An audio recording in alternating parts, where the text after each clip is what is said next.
Selamat datang di video pembelajaran untuk SMK Program Kompetensi Keahlian Kuliner Mata Pelajaran Produk Pastry dan Bakery. Materi video pembelajaran kali ini akan menyajikan proses pembuatan pie crust, yakni dengan 3 metode pembuatan yang berbeda.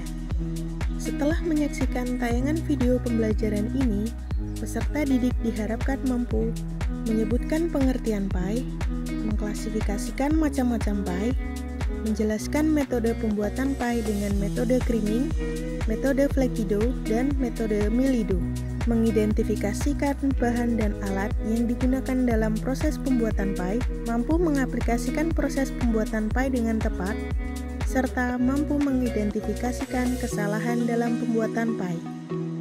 Sebelum memulai pembelajaran kali ini, mari kita duduk dengan posisi yang nyaman agar fokus memperhatikan pembelajaran. Sebelumnya, kalian pasti pernah melihat atau bahkan mengonsumsi pie, bukan? Apakah kalian pernah membuat pie sendiri? Apakah kalian tahu dalam pembuatan pie terdapat metode yang berbeda dalam pembuatannya? Pada pembelajaran kali ini, mari kita belajar membuat adonan pie dengan 3 jenis metode yang berbeda. Sebelum memulai praktik, jangan lupa mencuci tangan serta menggunakan pakaian praktik yang lengkap. Pastikan juga kuku pendek, bersih, dan tidak menggunakan kutek. Setelah siap, mari kita mulai belajar bersama. Pie merupakan salah satu produk pastry yang paling sederhana. Pie termasuk dalam jenis short crust pastry, di mana proses pembuatannya hanya perlu mencampurkan semua bahan hingga tercampur rata. Kunci keberhasilan dalam proses pembuatan pie terletak pada teknik pencampuran bahannya. Berhasil atau tidaknya pembuatan pie sangat dipengaruhi oleh bagaimana proses pencampuran antara tepung dan lemak. Pie identik dengan teksturnya yang renyah dan beremah. Adonan pie terbuat dari bahan yang sederhana, yakni lemak, tepung, dan sedikit air. Selain itu, tak jarang garam ataupun gula ditambahkan dalam adonan untuk menambahkan cita rasa pie. Berdasarkan rasanya, pie terbagi menjadi 2 jenis, yakni pie gurih dan pie manis. Pie gurih merupakan produk pie dengan cita rasa asin gurih, baik dari isian maupun juga kulit pie itu sendiri. Pie gurih biasanya memiliki isian sayur maupun daging yang dicincang dan dimasak dengan bumbu dan rempah. Contoh dari pie gurih yang sering kita temui adalah quiche, chicken and mushroom pie, ataupun meat pie yang berisi daging cincang dan kentang.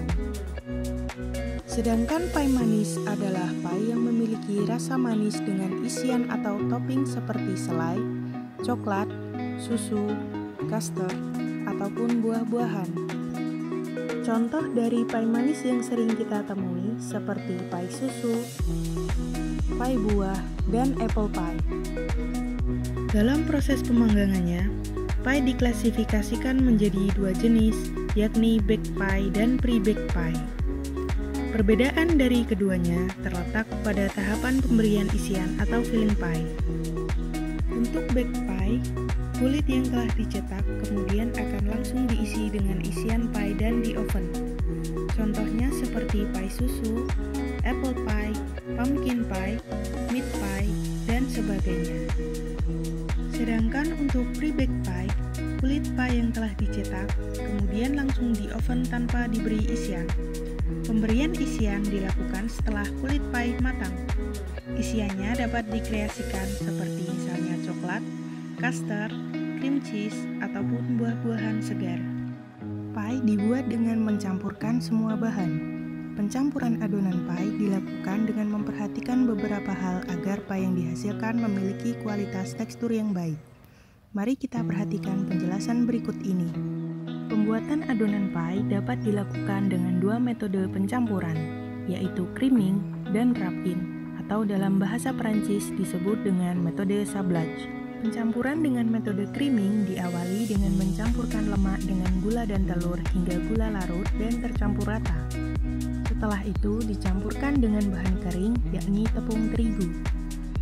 Sedangkan proses pencampuran bahan pie dengan metode rub-in, yakni pencampuran dengan cara mengusapkan lemak dan terigu menggunakan tangan ataupun alat bantu seperti spatula, garpu, maupun food processor hingga adonan berbentuk seperti pasir.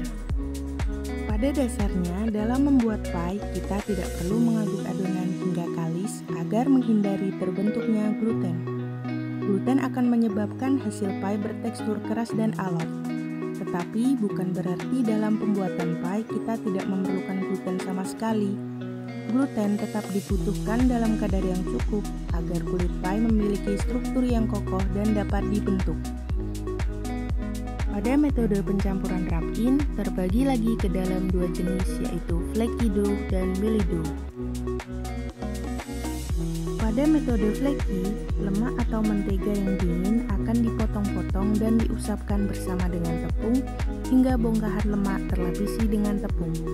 Pencampuran ini tidak dilakukan terlalu merata, melainkan hanya hingga lemak berukuran kira-kira sebesar biji kacang, sehingga antara lemak dengan tepung masih belum tercampur sepenuhnya. Setelah itu, adonan akan ditambahkan air dingin yang akan diserap oleh tepung yang tersisa, sehingga saat proses pencampuran terbentuklah struktur gluten. Sedangkan pada metode mealy dough, pencampuran lemak dan terigu dilakukan dengan lebih merata hingga bertekstur seperti pasir. Pencampuran dengan metode mealy dough ini akan menghasilkan kulit pie yang bertekstur sedikit lebih rapuh bila dibandingkan dengan metode flaky. Metode mealy juga cenderung menggunakan air yang lebih sedikit. Lalu, apakah perbedaan dari tiga metode pembuatan tersebut akan menghasilkan pie yang berbeda? Mari kita cari tahu bersama-sama. Sebelum itu, mari kita siapkan alat dan bahan untuk membuat adonan dasar pie. Langkah awal dalam membuat pie dengan metode creaming yaitu mencampurkan lemak, gula halus, serta kuning telur. Kemudian aduk hingga gula larut dan merata. Setelah lemak, gula, dan telur tercampur rata, masukkan tepung terigu. Aduk hingga rata dan membentuk adonan.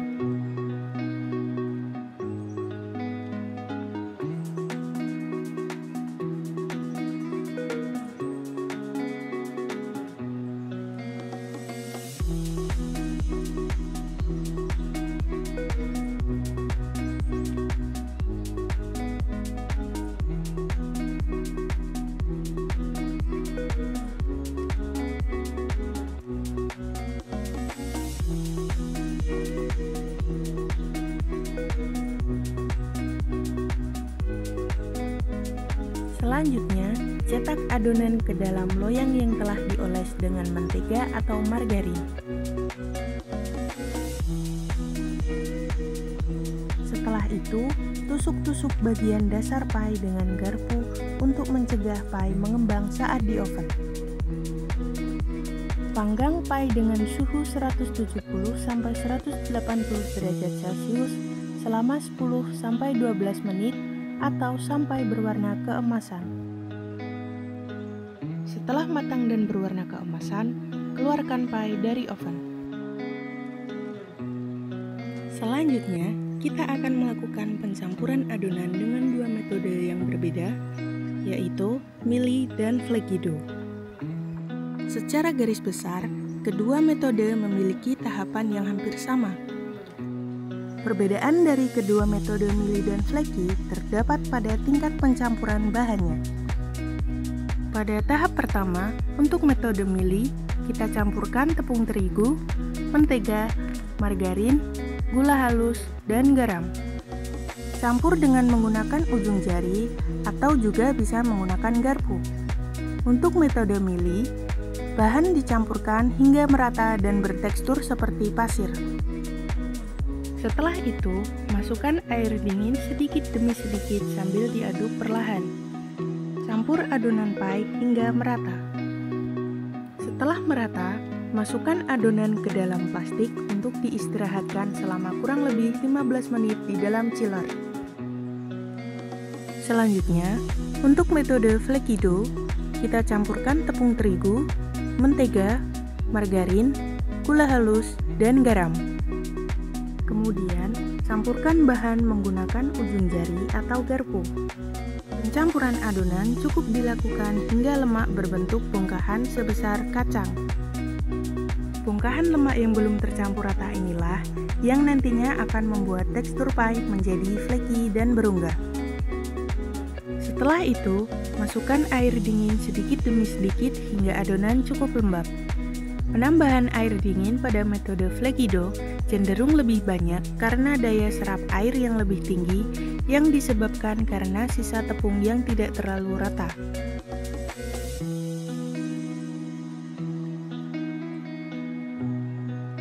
Setelah adonan tercampur rata, masukkan adonan ke dalam plastik untuk kemudian diistirahatkan selama kurang lebih 15 menit di dalam chiller.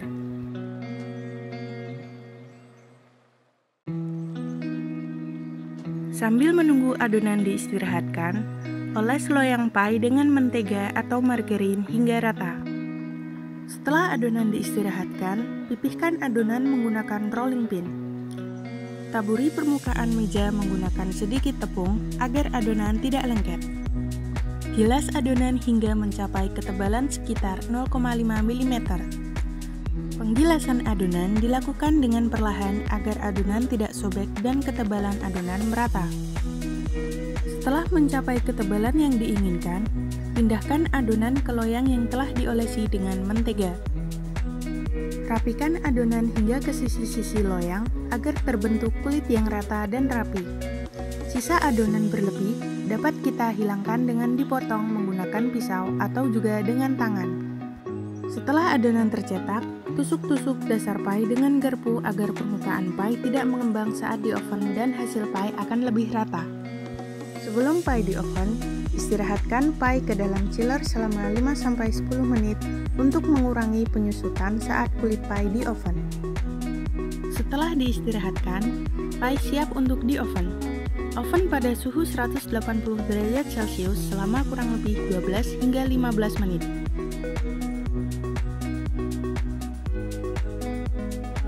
Setelah matang dan berwarna keemasan, keluarkan pie dari oven. Setelah pie hangat, keluarkan pie dari cetakan. Ini adalah hasil pie crust yang sudah kita buat bersama-sama. Jika dilihat, secara penampilan keduanya tidak jauh berbeda, bukan? Coba kita bandingkan dengan pie yang dibuat dengan metode creaming. Menurut kalian, apakah ada perbedaan yang tampak? Jika dilihat dari bentuk dan warnanya, pie dengan metode creaming memiliki kenampakan yang berbeda di antara ketiganya, bukan?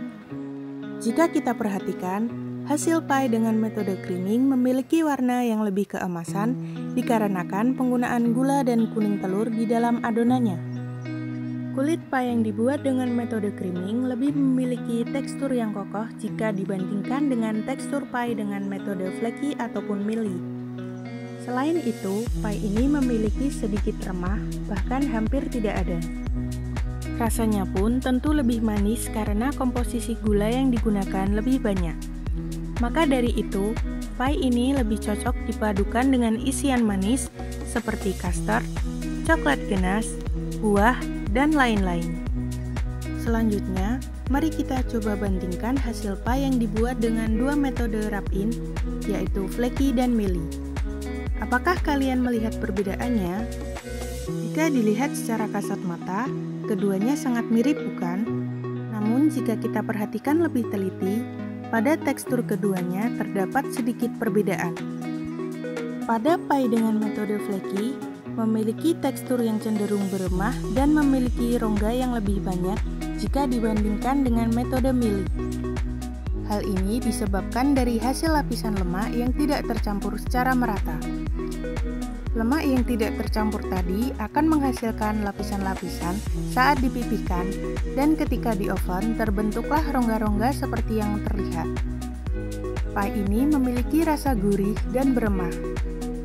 Teksturnya sedikit lebih renyah jika dibandingkan dengan pie yang dibuat dengan metode creaming. Sedangkan hasil pie yang dibuat dengan metode millie dough memiliki tekstur renyah dan rasa gurih yang mirip dengan pie yang dibuat dengan metode flaky. Namun jika dibandingkan, pie dengan metode millie memiliki rongga yang lebih sedikit. Bagaimana? Apakah kalian bisa melihat adanya perbedaan pada hasil akhir pie tersebut?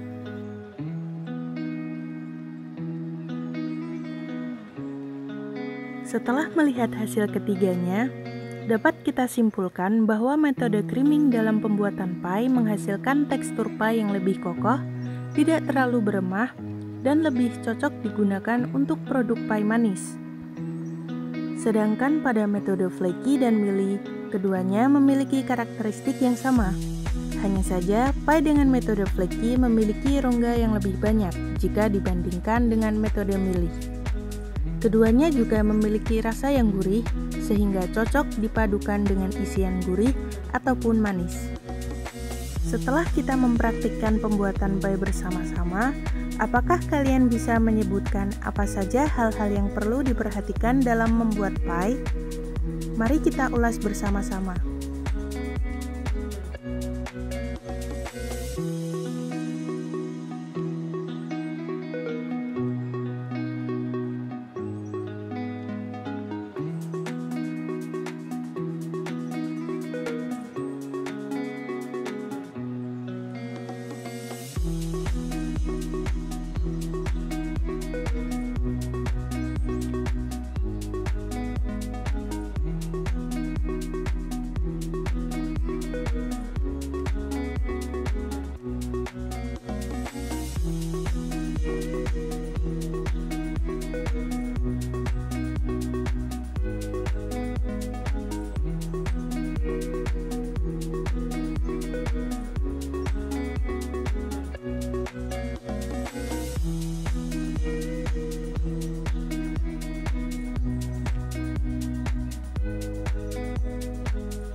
Demikianlah video pembelajaran kita pada kali ini.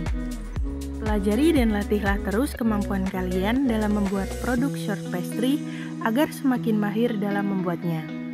Semoga video ini bermanfaat. Selamat belajar dan sampai jumpa.